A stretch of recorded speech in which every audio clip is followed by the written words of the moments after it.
The world is experiencing a pretty dramatic skills gap. More than 50% of U.S. college graduates are unemployed or underemployed a year after they graduate. We have a real problem today with the relevance of the experience for many of our students. It's not directly tied to the learner's professional and personal aspirations. There are millions of children in school, but they're not learning. One of the biggest opportunities in education over the next 5 to 10 years is the changes in delivery that we've seen, where every individual will be able to access individualized education for them without relying on traditional institutions. So really it's up to the individual to frame their own education now. The student too often is the last constituent that's taken into account. There's such a strong emphasis on teaching to the test that some of these softer skills, which are foundational for success on the test, are seen as somehow less important.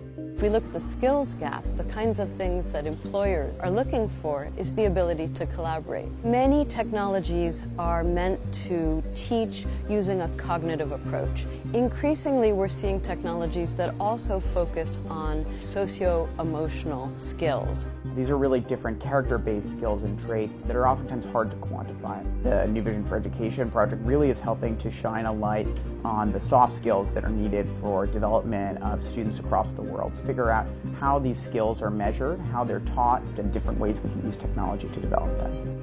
There's part of knowledge that you cannot actually put in digital format because it will be part of the learning process of meeting someone, and that part will be the one that will differentiate you from other people. Children learn better when they learn with a peer with whom they're friends. I'm interested in technology that makes a bond with students and that uses that social bond to improve the educational atmosphere. There's narrative, there's multimedia, there are interactive capabilities, there's assessment.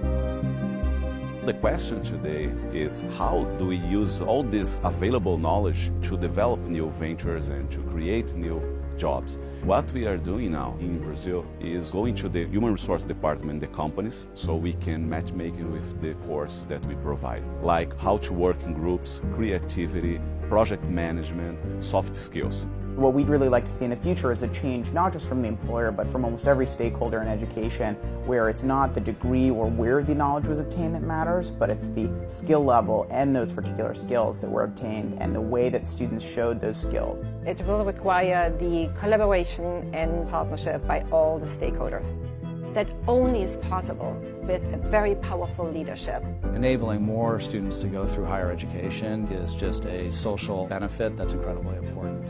The new generation will be much smarter.